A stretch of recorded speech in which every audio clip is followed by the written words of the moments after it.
There is a lot of aircraft carrier action going on right now, and it's not all focused in the Middle East. Lately, things have also been heating up in the Western Pacific. Late last week, Taiwan's Ministry of National Defense said that the PLAN's Shandong Carrier Strike Group had operated on the western side of the median line of the Taiwan Strait.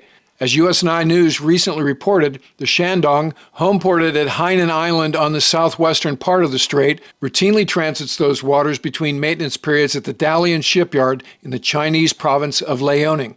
This time the carrier, built by the Chinese using the design of the Russian carrier Kuznetsov, see my previous episode for more on the checkered history of that ship, loitered in the region for nearly 2 weeks, conducting upwards of 420 J-15 sorties during that time.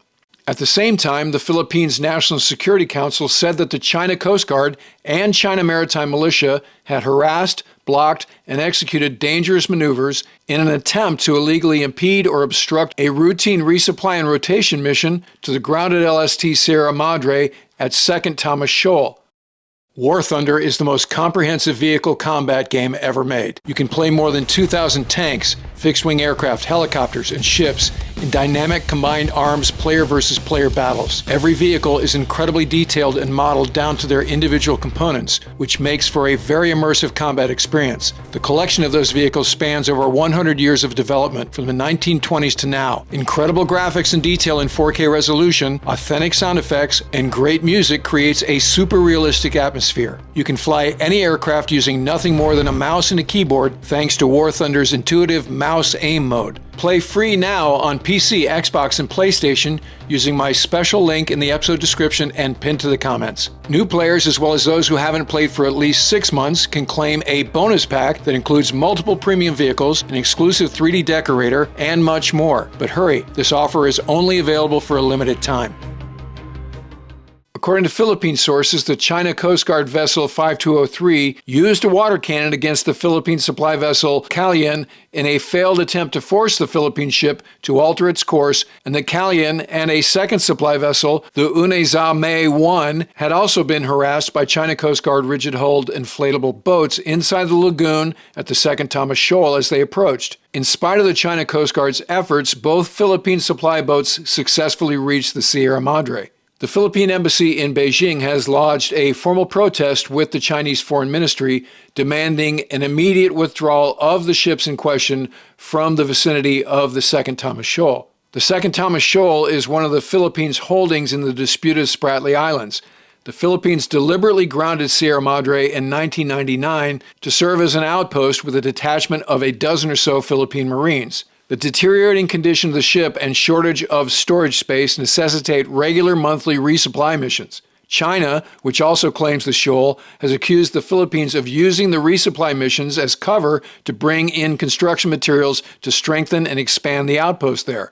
Elsewhere in the region, a PLAN Dongzhao-class intelligence ship has been operating off the coast of Japan, according to 2 statements by the Joint Staff Office of Japan's Ministry of Defense. Dongzhao 799 sailed southwest through the Miyako Strait to 31 miles east of Tanegashima Island, home to Japan's largest space development and launch center, the Tanegashima Space Center.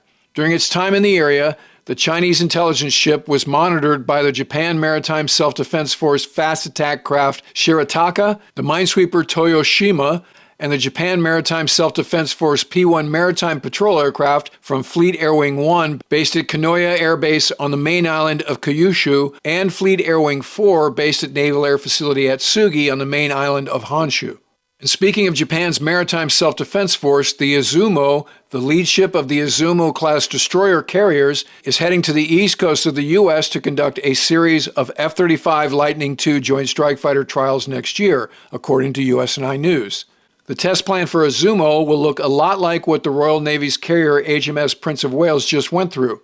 The developmental test Phase 3 trials aboard Prince of Wales were conducted over a 4-week period using specifically instrumented F-35Bs with 3 Marine Corps test pilots and a 180-person support team from the F-35 Integrated Test Force, which is based at Naval Air Station Patuxent River. Now, the first 2 phases of F-35B developmental tests were conducted on HMS Queen Elizabeth in 2018.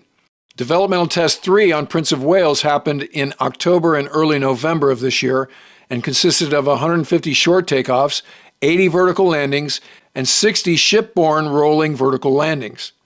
One of the goals of the test was to give the F-35B operational clearance to take off and land heavier, operate in heavier sea states, and turn the jets around faster for more sorties.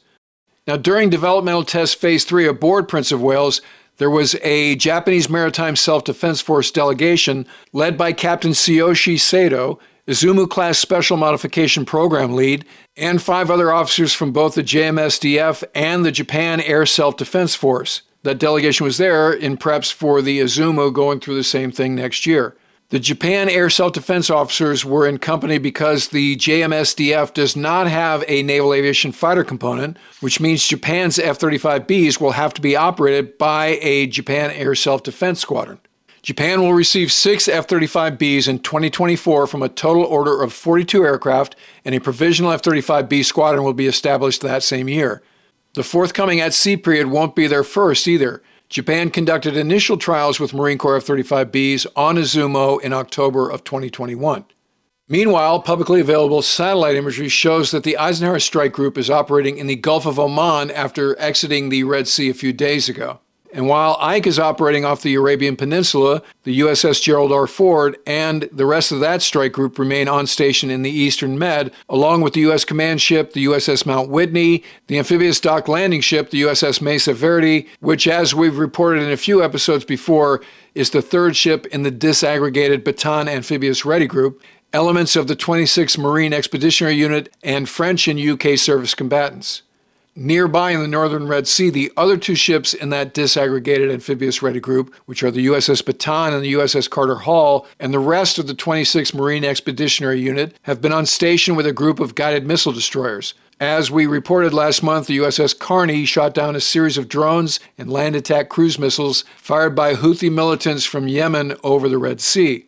Now, all these warships and associated units are with U.S. Central Command and 5th Fleet in an effort to keep the Israel-Hamas conflict from spreading. To that end, in spite of the mission being deterrence, the Pentagon has said there has been an uptick in attacks by forces sympathetic to Hamas on installations in both Iraq and Syria.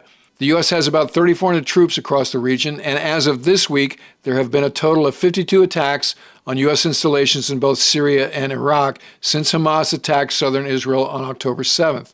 In response to those attacks, the U.S. Air Force has done a series of strikes using F-16s and Strike Eagles. The most recent strikes were conducted against a training facility and a safe house near the cities of Abu Kamal and Mayadeen. And while China, Japan, and the UK take steps to improve their ability to operate fixed-wing aircraft at sea, the United States Navy is in the middle of its own show of force. And military journalist and friend of the channel Chris Cavas recently pointed out on X that 8 of 11 U.S. Navy aircraft carriers are underway right now, which is the highest number in a long time. 4 are deployed. We've already mentioned Ford in the Eastern Med, Ike in the Red Sea. Meanwhile, Ronald Reagan and Carl Vinson are in the Western Pacific. It'll be interesting to see if Vinson, one of only 2 U.S. Navy aircraft carriers, the other being Lincoln, configured to operate with 5th-generation F-35Cs for extended periods, remains in Westpac, or continues to the 5th Fleet area of responsibility to join Eisenhower, whose air wing only has 4th-generation Super Hornets. Back stateside, the USS George Washington is working up off the U.S. East Coast before heading to Japan next year, and on the West Coast, the Nimitz, the Theodore Roosevelt, and Abraham Lincoln are all in various stages of training. Stennis is in the midst of her major midlife refueling overhaul at Newport News Shipbuilding. Truman is in the back half of a year-long overhaul at Norfolk, and George H.W. Bush is also in Norfolk doing pierside maintenance. As Chris puts it, 8 of 11, that's 73% availability across the carrier force, is exceptionally high. All right, that'll do it for this episode. If you're not already a subscriber, become one so you don't miss anything. And the Mooch Report is full of channel highlights and behind-the-scenes information and links to the best military stories from around the web. You can get the Mooch Report sent to your email inbox every Tuesday by clicking on the subscription link in the episode description below. And best of all, it's free.